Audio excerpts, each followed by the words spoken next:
Al respecto, saludo vía Skype a Alfredo Lecona, vocero de Seguridad Sin Guerra. Alfredo, ¿qué tal? Muy buenas tardes, gracias por la comunicación.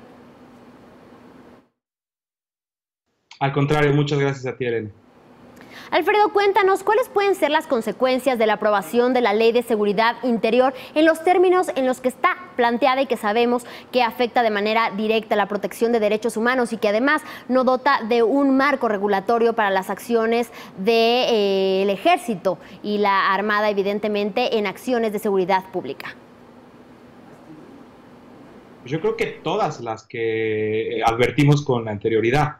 O sea, no hay ninguna salvedad con esto que intentó el presidente vender como una solución temporal de que no iba a aplicar, no iba a ejercer su facultad de ver una declaratoria de protección de la seguridad interior, porque realmente el artículo 26 de esa misma ley permite que estas acciones sean discrecionales, permanentes y sin necesidad de ninguna declaratoria. Entonces, pues todos los riesgos que hemos venido advirtiendo en la privacidad de las personas, en la falta de acceso a la información sobre la información que generan los operativos o las acciones de seguridad interior, la posible represión de la protesta social, todas esos riesgos siguen y seguirán vigentes mientras esta ley lo esté.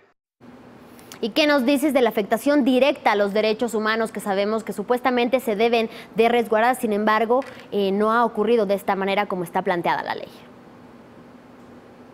Hay demasiados formas, es incalculable o es difícil de explicar cuántas violaciones graves a los derechos humanos se pueden hacer bajo este tipo de acciones, por la misma secrecía, por la misma discrecionalidad con la que se está usando o se va a usar a las Fuerzas Armadas o bajo la cual pueden las Fuerzas Armadas actuar. Uno muy claro, muy ejemplo, muy preciso, lo ha hecho incluso como advertencia al lado del INAI, es justo el acceso a la información. O sea, toda la información que se genere bajo esta etiqueta de seguridad interior quedará reservada como seguridad nacional. Entonces, ¿cómo vamos a saber si en los operativos, como hay antecedentes de ello, de un uso excesivo de la fuerza, de detenciones ilegales, vamos a saber de ellas, qué elementos van a tener los periodistas, las mismas víctimas, para poder saber cómo se están llevando a cabo estos operativos, cómo se está llevando a cabo estas acciones de seguridad interior en plena opacidad? O sea, es una vulneración tremenda, de donde parten muchísimas más. Ya que estamos asegurando que esta no funciona por cómo está planteada, entonces, ¿de qué elementos debió de haber estado dotada esta ley para que realmente ayude a salvaguardar los derechos humanos y, por otra parte, a dotar de un marco jurídico para las acciones de seguridad pública a las Fuerzas Armadas? Es que más bien partamos de ahí, que las Fuerzas Armadas no deben de reconocerse las facultades para actuar en labores de seguridad pública.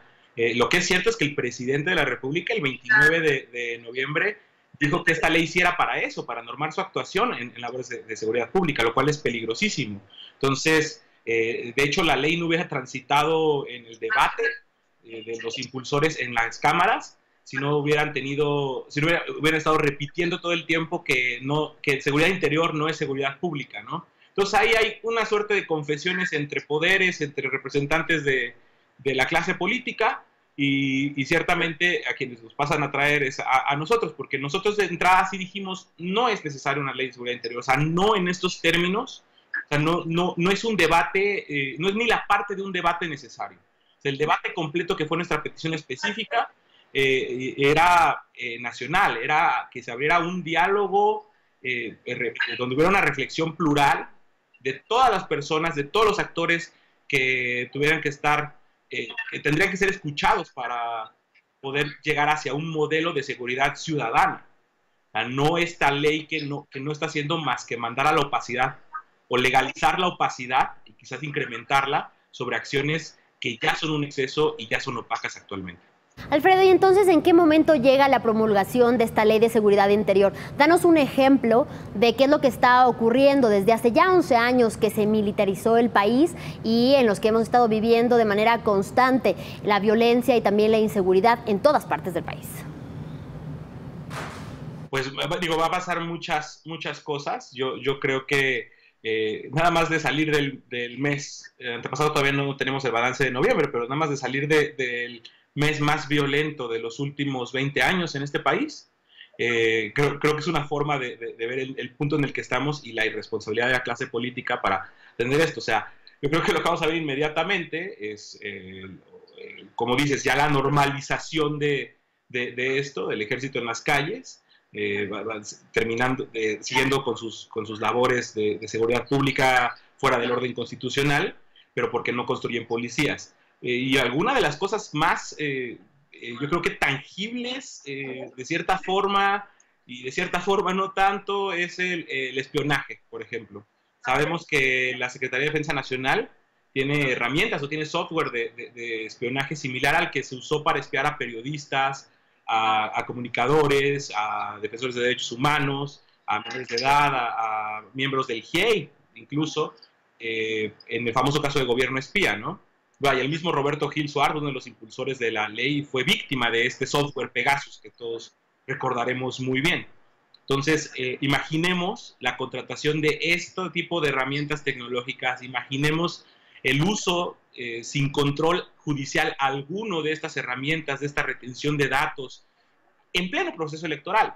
O sea, desde luego que vamos a ver espionaje político, desde luego que vamos a ver también una campaña de desmovilización por el miedo de estar en una manifestación pública, por ejemplo, en un momento tan ríspido y en un proceso electoral que se antoja tan polarizante.